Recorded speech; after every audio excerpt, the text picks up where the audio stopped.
So on this tonight, as opposed to Thursday night, I want to go over the material that's in the first two uh, uh, um, session materials that I've posted. Okay, and a lot of that starts. I'm going to start off with, first of all, one of the things that, of course, going to wind up on test is the way that we started the semester, the discussion of data types. Okay, so we're interested, of course, in nominal data, categorical data, and nominal data, categorical data, and numerical data. Okay, so occasionally we break a numerical up into discrete and scalar. SPSS particularly likes to use that term scalar instead of numerical, but we're dealing with numerical data there. On the test, of course, I'll probably give you a bunch of potential types of data and ask you to identify if they're nominal, categorical, or numerical. I may stay away from discrete because there's always a little bit of confusion about that because there's a loose definition of it as integers and usually associated with smaller numbers and so on. One of the tricky things is with nominal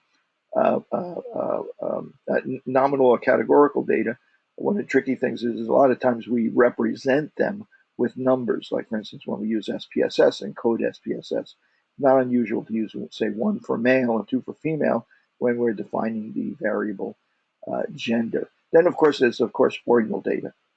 Okay? And ordinal data can take the form of numbers or it can take the form of categories or names, but it's kind of, in general, it's kind of a kludge between the two, right? So, for instance, you could have poor, fair, good, and excellent, right? Are values for a variable called score, for instance. Okay, so of course, while it looks categorical or nominal, it's really a bit different because the values that these represents have order. One is greater than the other. It can be determined as greater than the other, and greater than the other, and so on. What's not really defined is what the differences between them are, and whether or not the differences are the difference between poor and fair are the same as the differences between fair and good. We know the pain scale, for instance. If I ask you how much pain you're in, you say from 0 to 10. I ask you how much pain you're in. One person's 7 might be a different person's different person's 8, right? But however, you could pretty much say with some assurance that one person's 5 is different than that same person's 7, for instance. So that's ordinal data as well. So it'd probably be a bit of that on the test as well. The next thing that we kind of talked about a bit was probability. Okay, and for instance, we started out with the idea of whether events are mutually exclusive. For instance, if you talk about gender, right, and you could say that say a person is either male or female. A little simplification these days, but you get the idea. So either male or female. So the probability, if there's even number of males and females in a population, probability of randomly selecting someone from that population, there being male, is going to be 50%. Probability of them being female is 50%, assuming the population of males and females is the same. And since there's no other choice, then that's going to add up to 100% or 1 as a probability. So it's mutually exclusive and it's exhaustive. It includes all of the possibilities. And one of the exercises, one of the videos, you probably saw us talking about if we did successive coin tosses, for instance. For instance, if we tossed a coin 3 times and we wanted to predict if we got heads on the first toss, it would be 50% chance of that. On the second course, 50% chance of that. Third course is 50% chance of that. These are independent events. The coin doesn't know how it came up the last time. So if we wanted to know what's the probability of getting 3 heads in a row, it'd be 0.5 times 0.5 times 0.5, which is equal to 1 half times 1 half times 1 is 1/8 is 0.125, I think, right? 125, yes. Okay, so we could actually, a more complicated version of this would be if we were asking what's the probability of getting, if we toss 2.3 times, 2 heads and 1 tail. That's going to be a little bit more complicated, isn't it? Because on the first toss, it could be heads or tails, right? On the second toss, if it was heads, it could be heads or tails for the second one. On the third toss, this heads could be a tails or a heads, and so on and so forth. So we did a probability tree where we analyzed all the different possible paths that you might take through here to analyze this probability. Now, if we only have, if we only take all of them being one choice and all of them being another, we're just going to multiply them out and use a multiplication rule. But here it gets a bit more complicated. Uh, later on in this semester, later on in June, right? That's our semester basically. Later on in June, I'm going to cover in a bit more detail the binomial distribution, where we're going to actually analyze how this is determined. But I'm holding off on that a little bit because I want to move on with some of the material first. So I'm going to another issue with probability that was going to come up is conditional probability. And I might, on the test, you might get something that looks like this. Let me see if I can't find it. Let me see. Okay, what I got here. Oh, okay, this looks good. I could use this. For instance, in this situation here I'm looking at, we might ask you, for instance, to evaluate probabilities, given that you have a population and you're going to randomly sample people in that population. We're very interested in random samples because we want to use them to take samples and evaluate the nature of the distribution of results in the entire population. Whenever we take a sample, we're really interested in the population, not in the sample, but we're going to deduce the properties, the middle, the spread of that values for that population by understanding how that the sample is distributed. Okay, so let's take a look at this information that we have here. This marital status in the United States. People 18 years and older, that probably a number of years ago. I've been using this chart for quite a while. If one person is randomly selected from the population, what's the probability that that person is divorced? I'm going to leave that up to you, Esther. What do you think? Just you don't have to figure it out. Just tell me what I should be dividing by. I'm going to pull up the calculator. 9 divided by 104. Well, hang on a second. You just said you just gave me the percentage of males that are divorced. Oh, sorry. Right? Okay. Yeah, 21 divided by 214. Right. Good. Tricky, right? Okay, so the next one is the probability that person's male. We randomly select someone from the population, probability that a person is male. Well, total population is 214 million, and 105 million of them are male. So it's 104.9 divided by 214. Okay? Makes okay. Sense? Yeah. Okay, find the probability that a person is both male and a widower. One randomly selected person is both male and a widower. So that would be 2.7. Good. Divided by? Divided by 214? Exactly. Right. Exactly. That's to satisfy both those conditions, you have to be male and widowed. You have to be one of these 2.7 million people divided by 214. Did you play around? Did you watch the video on standardization by any chance? I don't think I left that kind of optional. I'm sorry, I spoke over you. I don't think I've had a chance to yet. Oh, okay. If you look at that video, I'm not including that in exam one. I just want to. It's something that's is going to be valuable to you going forward, because a lot of times you're going to deal with data that is standardized. The raw data has been corrected to deal with confounders. For instance, in this population, let's see, males, what the proportion of widowed males is 2.7 over 214, right? Divided by 214. I'm not going to put it in the decimal place. Okay, it's about a little bit more than 1% of the population is. I'm sorry, I shouldn't have done that. I just confused myself. 2.7 widowed males over divided by 104.9 males. So the rate of the prevalence of being widowed among males is about 2.6%. right? So let's do the same thing for females. Okay, that's let's see, that's 11.3 divided by the number of females, which is divided by 109.3, and that's equal to about 10%.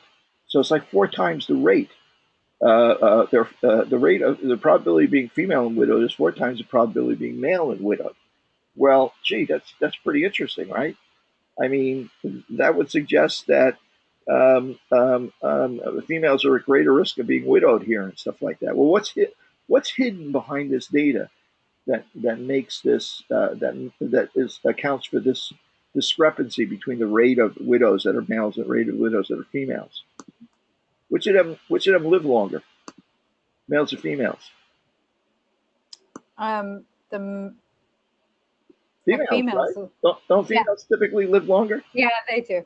Okay, so if you're a female, it's more likely that you're going to outlive your spouse than if you're a male. That's why there's so many more females than are male. And this comes up in a lot of data. For instance, if we're evaluating the risk of cardiovascular death, which is the example that we look at in that video, that optional video on standardization. If we analyze it for New York, women die at a higher rate, crude mortality rate, from cardiovascular disease than men do, right? So that's counter to what you would think, right? You always hear about men having heart attacks, not women having heart attacks. Well, what's hiding behind the data there, the confounder that's hiding behind the data there, is the distribution of age in the two populations. Women tend to live longer. There are many more women that are in their 60s, 70s, and 80s than there are men in the New York population that are in that age group, right? Because they survive longer. And in those age groups, they tend to have much higher rates of cardiovascular disease, right? So the distribution of population skewed the data. So it made it look like if you were a female, you were at higher risk for cardiovascular disease than if you were a male. If you look at the video, it's going to attempt to pull out that confounder and apply the rates of mortality in different age groups to a standard population, to a single population that's uniform for males, has the same proportion of males and females in it in the different age groups. And when you do that, you see that males are at higher risk when you look at age-adjusted risk of mortality from cardiovascular disease. So Okay, it's interesting. You should take a look at it later on. So at any rate, so the last thing I want to look at here is, given that given that a person is male, what's the probability that he's married? Okay. Now that's phrasing is pretty interesting, right?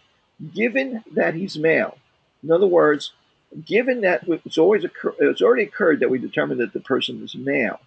Now, what's the probability, given that that's already occurred, that he's married? Well, if we were just going to try and predict that a randomly selected person is married, we'd say 126 over 214. But given that he's male, now we're looking at only the males in this population, and that would be 63.5 over 104.9. That's a conditional probability, right? So, for instance, if I might be interested in, given that the person is over 50, what's the probability that he has diabetes? So now I'm only looking at diabetics over 50. Yeah, the probability that we are looking at has a precondition that we've determined first that some other event has occurred. So that's conditional probability. And a lot of times they'll use a symbol called a pipe to represent that. And you probably have seen that in a couple of the lectures. The probability of A, given that, use the word given that B has occurred, right? And that's a conditional probability. And that's what we just described there, except in this case, we said that given that B is given that he's male, what's the probability that he's married? Right? And that's different than just the probability of A or the probability of B. Okay, so at any rate, so I'm going to move on from here and talk about some of the other stuff that's likely to turn up. Okay, let's see. Probability exercises. Descriptive statistics.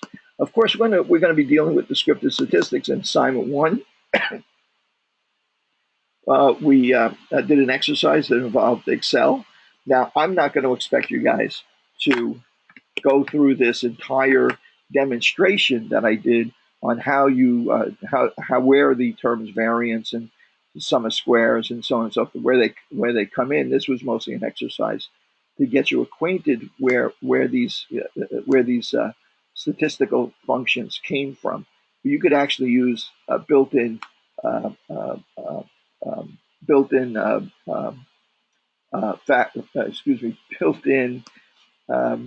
uh, functions within Excel to actually do these. So, for instance, if you're calculating the mean, you don't have to add them all up and divide by the number. Oops, let me bring this back out. You can just simply use, and you've probably done this on the homework already, right? Average, parentheses, and then indicate to Excel what the range of values is that you're working with. Okay, and find the mean that way, or find the variance. Parentheses. Okay, A2 through A19, and the standard deviation. And we know standard deviation is the square root of the variance. Let's see if it works out.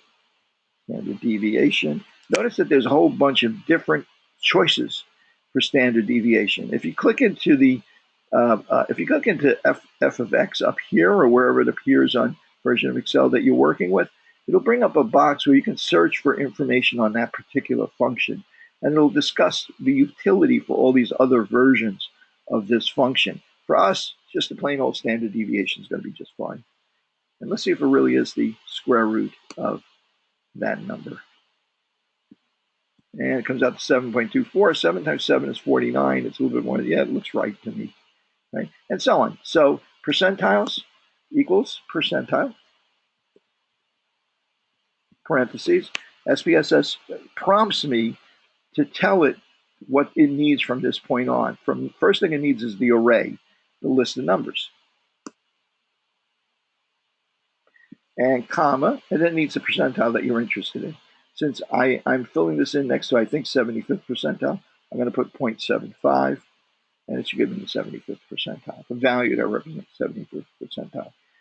Just a caveat here, you may have noticed on the homework, if you did that exercise with Excel and with SPSS, both, you may have noticed that you got a different answer. The interquartile range is just a difference between the 75th percentile and the 25th percentile. It's the middle 50% of the values. The interquartile range comes out to be a different number if you use Excel and if you use SPSS. That's because SPSS is calculating it in a different manner. Okay, and Excel, I think, is basically what it's doing is it's finding the median, right, the middle value here, and then for the 75th percentile, it's finding the middle of the middle half of that group of numbers. And then for the 25th, finding the middle of the lower half of those numbers. And then the difference between them would be its interquartile range. SPSS is evaluating this as if it's from a population, and it's assuming that the data is normally distributed, and doing it as if it was going to predict what the interquartile range would be for the population that this came from. So they're going to be close. The numbers may not be exactly the same. As far as I'm concerned, for our purposes, they're equally valid. Okay, so we have that. You also, as you notice, that we've done similar work with SPSS. I asked you to do an analysis with SPSS, for instance, North Carolina birth data.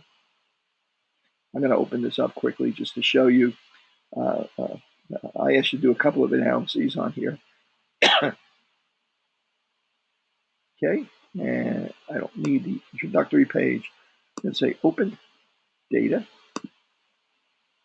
I'm going to go into the desktop, and I'm going to go into, let's see, review session 1, and there's my data.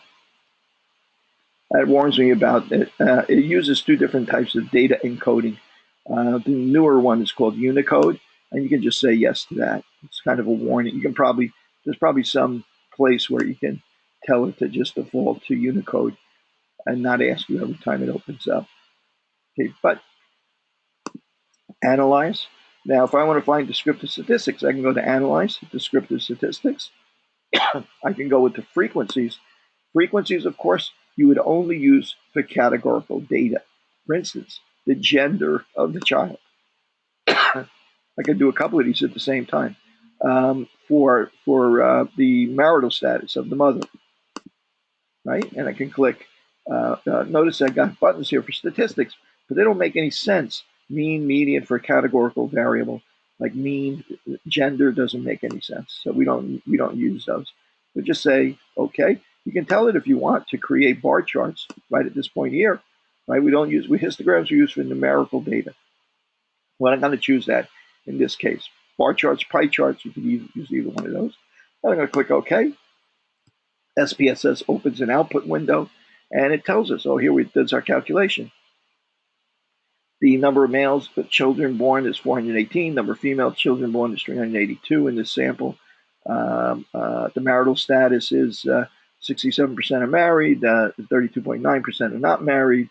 Here's our graphical data, our bar charts that illustrate our frequencies. We could have asked it to give us the instead of the number of children, it could have given us the percentage of the groups that are male or female, or married or not married. And of course, since there's only two choices, it would add up to 100% if we bothered with that. Okay, so you might want to be interested in that. Now, beyond that, we can also then go to descriptive statistics, go into descriptives to work with numerical variables. For instance, the age of the mother. We wanted to know what the average age of the mother is in this study, in this large sample. We put that in there, and in options, we could tell it we want to find the mean, the standard deviation, say the variance, and so on and so forth. Range. Okay, not too many things we can choose in there. I'm going to say OK. And again, the output window pops up and gives us the data for the mean age, the standard deviation, the variance. The minimum age was 15, the maximum age was 42. Of course, nowadays, that can show you how far back this data goes. 42 is probably not going to be the maximum age for a random selection of 800 women these days in this kind of study. So we could do that. Now we can get more descriptive statistics if we go to Analyze, Descriptive Statistics, and Explore, right? And this time, let's put in the age of the mother here and tell it we want it to calculate. Well, it's going to calculate all the descriptive statistics. It's going to calculate something called a confidence interval for the mean. We're just getting into that. We're going to talk about that on Thursday. And say click OK, and the new session material. I'm going to click OK.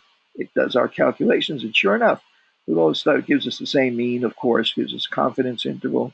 It gives us a median. It gives us the variance, standard deviation, range, interquartile range, all sorts of extra information that we didn't have before. And it creates automatically for us a box plot where we can see the minimum age is 15, the maximum age is 42, the median age is about 26, and I can see this is the middle, and it looks like it's skewed to the right or positively.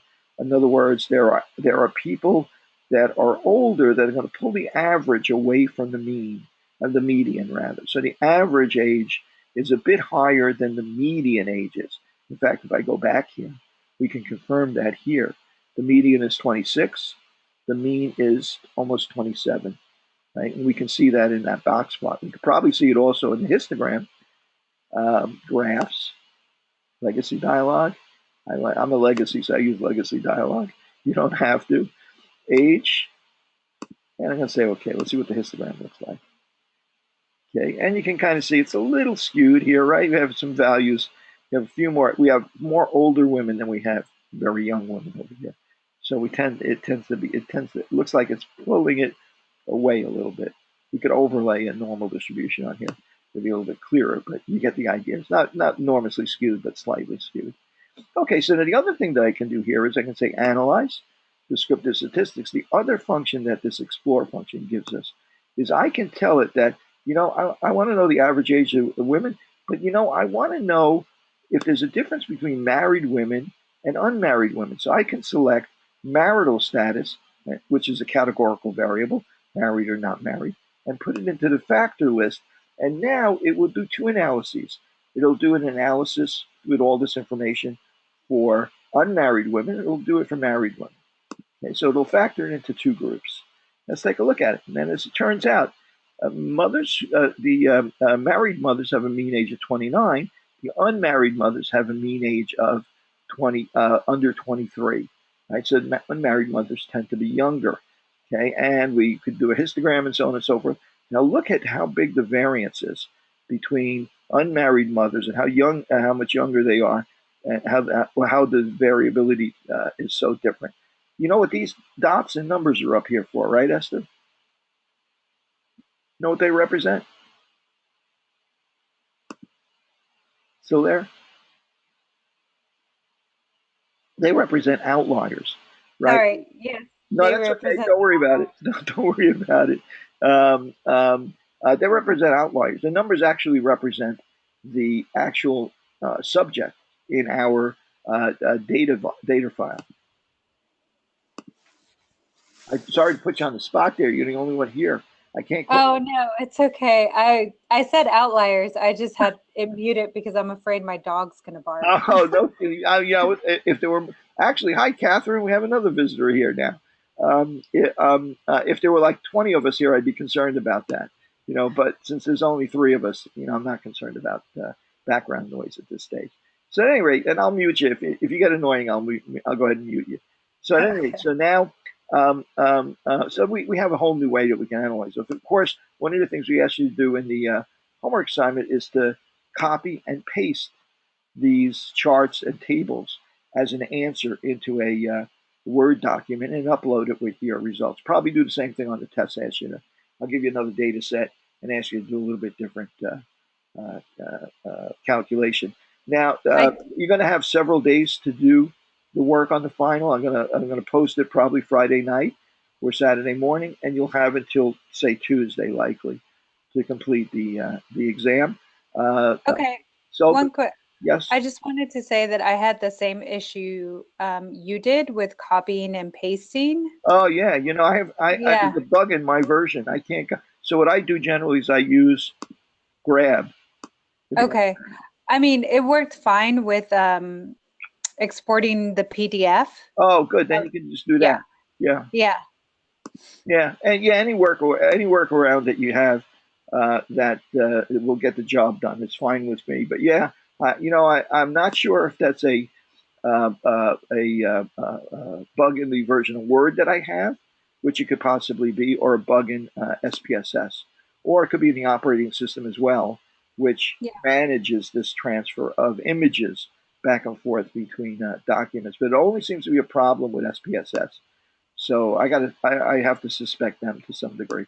But I've tried many fixes I found on the internet, some that were suggested by IBM, but I haven't managed to get around it. And to be honest with you, like uninstalling all my Microsoft programs and all my IBM programs and reinstalling them is just too traumatic for me to actually bother with it. I have other ways to get around. Since there's other ways to get around that, I deal with it. All right. So there's likely to be some of that on there as well. Now, the other thing that we covered quite a bit that we got. Oh, I also wanted to mention you'll probably get something like a histogram where I'll ask you to interpret this information on here. Now, I don't know. I'm not sure which of these I gave you guys, but if I gave you this one with the 44 presidents, is that the one I gave you? Yes, that's the one you gave Yeah. us. Did you notice there's a problem with that one? Right? Where is the median president? Which bar is he in? Oh, he's in between 55, 54, and or Yeah, or I'm sorry, C and D. yeah, exactly. So either one would be acceptable there. Yeah, I think what happened was when I first started doing this, I only had 43 presidents, and it worked great. And then I added another president, and I messed it without thinking, and I messed it up. So yeah, so C or D would be an acceptable answer there. But and you of course to get to that, you can count up or down to the 22nd or 23rd and so on. So yeah, there'll be something similar to that, just to make sure you can interpret a histogram and so on. So stuff's at this stage pretty simple stuff, I hope. The other thing that's going to come up is this idea of diagnostic tests, and there's an important issue that's related to diagnostic tests that involves conditional conditional probability. So I'm going to open this up. I gave you an example that involved a nickel sensitivity because I recently developed a sensitivity to nickel. It started to get rashes underneath a stainless steel watch back. And Oh my goodness. I did a little bit of research, and it's becoming very common, nickel sensitivities. I don't know if that's got something to do with like piercings or just more people are wearing metallic devices, but apparently it's becoming more of an issue. So at any rate, let me open up a Excel file that I need here. Okay, so let's talk about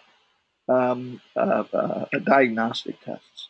Okay, so one of the things that we know about diagnostic tests, one of the things that we're interested in where diagnostic tests are concerned, are how accurate they are at identifying disease in people, and how good they will identify people as not having disease as well. So we have two functions we're interested in here. We're interested in the sensitivity of the test, and we're interested in the specificity of the test. Okay, the sensitivity of the test is how good it is at predicting a person has disease when they actually have disease. In other words, for instance, let's say that the prevalence in a population, so this prevalence of population of a condition is say 10%. Okay, I'm going to take a fictional population, call it 1,000 people. Okay, and I'm going to say to myself, well, gee, if I put this into a crosstabs, we tend to organize categorical data. This is really categorical data, right? Test result positive, negative, disease, yes or no, right? That's really categorical data. So it's a 2x2 table that we call a crosstab. Okay, so I'm going to organize it this way where the rows represent the diagnostic test result, positive test or negative test, and the columns represent whether the person has the disease or doesn't have the disease. So, and then I'm going to add up all the people with the disease, all the people that tested positive, and so on and so forth. So, for starters, if I look at 1,000 people in this population, I would expect, how many people would I expect to have the disease out of 1,000? Do I got a volunteer? Say 100? 100. Right. Yeah. Okay, right. 10%. Right. And we would expect 900 of those people not to have the disease. Well, if I told you the sensitivity of this test is 80%, right, then you would expect that 80% of the time, I put a dot, and there was that dirt on my screen. That's a dot. Okay. If I were to ask you, well, let's see, we got 100 people in there, how often would we correctly diagnose them with this screening test? You'd say 80 times we would get that right. 20 times we would get it wrong. Okay.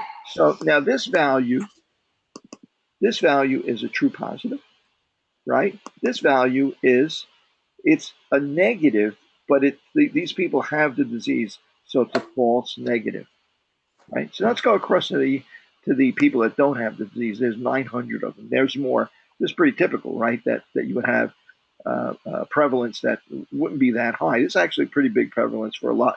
Might be prevalence of diabetes in the United States in an older population, let's say. So let's say we have 900 people that do not have the disease.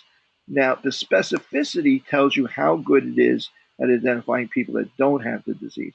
And let's say, for argument's sake, that specificity is 90%. So we would expect that out of those 900 people, it would correctly say that they were negative, right, 810 times, Mm-hmm. right? And you get it wrong 90 times, right? Now, those 90 people, those are positive tests, right? So they don't have disease, but they tested positive, so they're false positives. And the 810 people are negative, and they tested negative, so they're true negatives. Okay, so now let's carry this across. How many people in this population tested positive? Well, that's going to be 170 people. How many people in this population tested negative? That's going to be 830 people. Okay, so of course it adds up to 1,000, of course. Okay, so now what we're really interested in here is that, and probably the first question that someone that was diagnosed with this disease, whatever it happens to be, right? Let's call it cooties. The first person that was diagnosed with cooties, tested positive for cooties, they're going to say, well, gee, I tested positive, and you want to send me for this, more advanced screening and testing and invasive stuff. do I really have it? Well, they're going to be interested in how well a positive test result really predicts that he has the disease. That's going to be the positive predictive value. And what's the positive predictive value? Well, let's say 80 people test positive and actually have the disease out of a total of 170 people that test positive. So the positive predictive value of this test is 47%. In other words, half the people who test positive don't have the disease. That's not uncommon in screening tests. In fact, we're going to talk about a little bit more about that in just a moment. So now, what about if you test negative? Well, you might be interested in, well, maybe what's the I tested negative. How sure are you that I don't have the disease? And that's a negative predictive value. Okay, and that's going to be equal to the number of people that test negative and don't have the disease, 810, divided by the number of people that test negative altogether, 30. We got 20 false negatives, and that's 98%. You're 98% certain that you don't have cooties if you test negative on this screening test. Pretty interesting, right? So now I'm going to do this again, except this time I'm going to do it with a prevalence of 1%. Okay, this is an important distinction we're going to make here. Prevalence has an enormous impact on the predictive value of diagnostic tests. So I'm going to take the same group I had before, 1,000, except this time, instead of prevalence of 10%, I say it's a prevalence of 1% in the population. So only 10 people have the disease. And that means 990 people don't have the disease. 80% same test, 80% sensitivity, 8 people test positive, 2 people test that have the disease test negative. As far as the diagnostic test is concerned, 1% are wrong, so that's 99 people, and the rest are. Did I get that right? I'm sorry, 90%, 10%, 99. Yes. So the rest are going to be 891 people are going to be correctly diagnosed as being negative if they didn't have the disease. So let's take a look at what this looks like now. The number of people that test positive is 107. Number of people that test negative is 893. Okay, so let's figure this out. What's our positive predictive value? It's going to be equal to the number of people that test positive that have the disease over the total number of people that test positive. It's going to be 7%. Negative predictive value, similarly, is going to be 891. Whoops. Equals 891 divided by 893. Or, this format.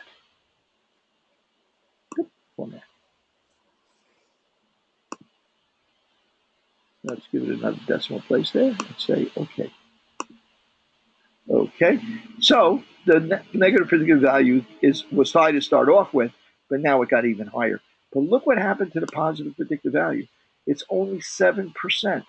So what happens is, what this tells you is the screening tests that when you apply them to a disease that has a low prevalence in the population, but you test a lot of people, you're going to wind up with a lot of false positives. And that's an expense. It means invasive treatment. It means expensive medical procedures, and so on and so forth. So that's an important issue for us in public health. Okay, how these tests work and what the sensitivity is and what the specificity is, but also what's going to be the impact of applying these tests to populations that have a certain prevalence of disease in them. Okay, so you can think of a few instances of this. For instance, Pap smears. They don't have even the greatest specificity and sensitivity in the world, but when you consider the fact that the prevalence of the cancers that they detect is a relatively low prevalence in the population at any given time, you're going to get an enormous number of false positives, and that means a lot of extra testing. Breast cancer screenings. There's always a debate about that when it started because of the impact of all these false positives. For males, PSA, a protein-specific antigen for prostate screening, also has that same impact. And a lot of these tests, they don't have very sensitivity and specificity to start off with. but they have an advantage of being non-invasive, so they get used anyway. But they do have in the long term, they wind up having an impact anyway. Now, this probability is 7%. We just talked about something that what kind of probability is that? Let's think about that. That's the probability that you have the disease given that you tested positive, right? The positive predictive value is the probability that you have the disease given that you've tested positive. That's our positive predictive value. That is important because conditional probabilities like this come up quite a bit when we're dealing with public health. So our positive predictive value is an example of that kind of probability. So we can actually work this out another way. Let me get my notebook over here. Let's see if I can't find it. Let me see here. I think I got a couple of formulas here I can just drop in. Yeah, I do. Okay, so I'm going to drop this in. Okay. In your readings, did you come across what this? I don't. Can I use? Yes. Yeah, hang on a second. Let me see if I can drop this one in too. Yeah, I can drop this one in too. You guys know what this is called? Bayer's. Right? Bayes' theorem, right? Yeah. Right? So you got the right idea. What does it say? The probability of A, given that B has occurred, is equal to the probability of B, given that A has occurred, times the probability of A divided by the probability of B. But that's a mouthful, right? That's very difficult to interpret. Okay, so we're going to simplify that a bit. Okay, so I'm going to look at this as if it's our diagnostic test. Okay, probability that you have the disease given that you test positive, right, is equal to the probability you test positive given that you have the disease. What is the probability you test positive given you have the disease? What did we call that? We call that the sensitivity, right? And yes. times the probability A is the probability you have the disease, right? That's the prevalence. That's just the sensitivity times the prevalence, which makes sense because that'll give you the proportion of people that have the disease and test positive. That's the top of our equation. Down here is probability B, which is the probability that you test positive. So that's all the people that tested positive. So really, this is the people that test positive and have the disease over all the people that test positive. The same thing that we were looking at before, right? When we just did it with simple numbers and stuff like that. Well, I'm going to expect the probability that you have the disease. There's two groups the probability that you test positive includes two groups. They include people that tested positive that have the disease, in other words, the true positives, and people that test positive that don't have the disease. The false positives are part of this, all the people that have the disease. So I'm going to get another formula in here. Okay, it's really the same formula, except that what I've just described is worked out for us. The top part is the specificity times the prevalence, and the bottom part is the probability, the true positives, and this part is the false positives. Okay, so I'm going to work that out right now. Let's get a look at this. I'm going to do it for the for the situation where we had 10%. Okay, sensitivity was 80%, specificity was 90%, and the prevalence was 10%. So let's see if I can do this without screwing it up. And let's see. Okay, click on that. I'm good there. Okay, so positive predictive value is equal to the sensitivity. What was the sensitivity? It was 0.8, right? Times the prevalence. Prevalence was 10%. Am I right so far? Yes. Okay, good. Over, and that represents 0.8 times 0.1 is going to be 0.08. Yes? Yeah, I think it is. 0.08, 8%. That's the proportion of the population that have the disease and test positive. It would have been 10% if it was a perfect test, but it's only 8% because 2% of them get missed because the sensitivity is only 80%. Now, on the bottom here, we're going to put the true positives and the false positives. Well, these are the true positives. We already got that done already. So it's going to be zero point 0.8 times 0.10. Okay, and you can see that the same thing is here. Plus, now we have to put in the false positives, right? So how are we going to get that? Well, the specificity is how good the test is at predicting you don't have the value. So how bad is it at making mistakes?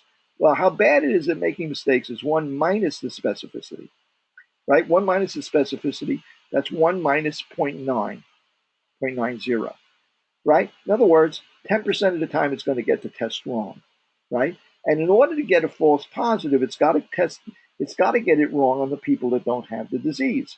And what proportion of the population doesn't have the disease? Well, that's 1 minus the prevalence, which is 10%, right? So these represent the proportion of true positives. This represents the proportion of false positives, and we got true positives over all the positives, and that's our positive predictive value. Let's work it out and see if it actually works. So this is 0.08 on top, and on the bottom it's 0.08 plus. And I just screwed this stuff up all the time. I don't know what it is. It's a mental block. This is 0.1 or 0.01, 0.1 times 0.9, 0.9, right? So this is 0.1 times 0.9 is 0.09, right? So this is 0.09. So the whole thing is equal to 0.08 over 0.15. Okay, let's get the calculator out. Clear. 0.08 divided by 0.15 is equal to 53%. Did I get that right? Did I do something wrong here? 8 over 15. That's the same answer I got. That's the same answer. So, and what did we get when we did it manually? We should have got the same thing. What did we get? I got 47. Did I do something wrong there? I don't. Let's see. Maybe I did something wrong here.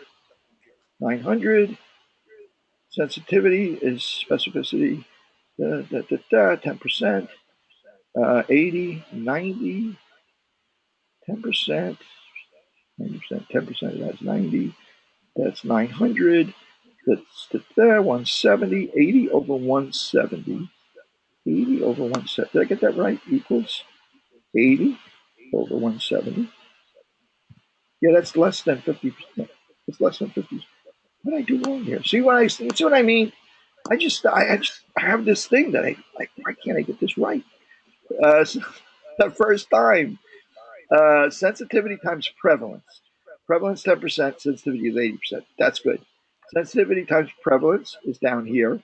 1 minus the specificity is 0.1. And 1 minus the prevalence is 0.9. So it's 0.8 and 0.9 plus 0.8 is, oh, wait a second. 0.8 plus 0.09, that's 0.09, right? That's a mistake right there. 0.08, this is 0.09. So it's 0.08 plus 0.09, right? So this should be 0.17. And it's 8 over 7. That now we got the right answer. Like whatever, it's 0.43 or 0.47 or something like that, right? So this is the same answer as we got here, right? And you want to know something? When you're on a test, it really helps to kind of do this kind of stuff, kind of work it out both ways. So, for instance, if you're working with something with Excel and you want to check with SPSS or vice versa, or if you want to do this manually like this and then check it with Bayes' theorem, and also just so you know, when you're really desperate and in real life, the test, by the way, is open book. Anything that's on Blackboard, you can go ahead and exploit. You can look up and so on and so forth. And I think one of the things I might have given you on Blackboard is a link to an online calculator. If it's on Blackboard, you can go after it. I would prefer that you don't just start Googling stuff all over the place for answers, but that you stick with what's on Blackboard so that all the students have the same resources. But anything you can do anything you want. You can go through PowerPoints, replay the videos, whatever you need to work with.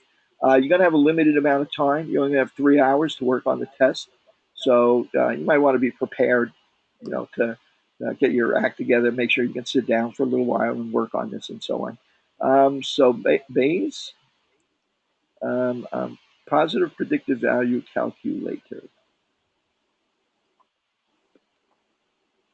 Okay. I was just doing this in another class last night. Maybe this one is, nope, that's not the one I want. See, this one is you can actually fill in the values for true positives, false positives. There's another one that I was working with. Metacalc. Yeah, that's a PDF file. Compact calculator. How about this? Oh, here we go. Okay. Now again, I'm looking for something that just gives you the Bayes formula calculation. Oh my God. Make this any more complicated? That one, this is giving him a headache. So I don't want that one. How about this one? I know I'll come across one. Uh, positive predicted value equals, yeah, yeah. Oh, here we go. Prevalence. The prevalence in our example was 10%. I guess it's going to be 0.10. The sensitivity was 80%, 0.8. The specificity was 0.9. And calculate. And it took a standard population of 1,000 like I did all the same stuff, and here it got our positive predictive value. So you can kind of use this to kind of check your answer and stuff like that. Matter of fact, I'm going to grab that link and I'll put that on Blackboard so everybody has access to it. Okay, so you're going to get something on diagnostic testing. There'll probably be about half the tests will be short answer or multiple choice. The other half will be problems or things you'll need to use SPSS Excel for and save a file and upload it and so on. And I'll try and make it so that it's comfortable to get done in about 2 hours. So you have kind of like a little bit of slop time in there in case. But hopefully you won't have too much of a problem with it. But also, if things really get disastrous and I come up with something that's a little bit too ambitious, and I've done that before. If it gets too ambitious, then we'll figure out some sort of way of maybe making up for errant test scores. I'm hoping that by being a little bit friendly on the homeworks, by giving you a lot of leeway on the homeworks, that you won't get crazy over the exams if you get a little bit of a little letdown on one of them. So okay, so I'm going to be back here, same and well, not same bat time, same bat chat. I'm saying that because I grew up watching Adam West on Batman, and at the end of it, he would also say to Robin, same bat time, same bat channel, right at the end of the show. So I think the Thursday time I picked is a little bit later, but I'll be back here on Thursday, and I'll go over the second half of this stuff, which is going to be that introduction to the normal distribution, to the empirical formula, and to the beginnings of interpretation of how samples predict population. And so hopefully this might help out a bit. Okay, guys. Esther, Catherine, thank you for Thank joining. you.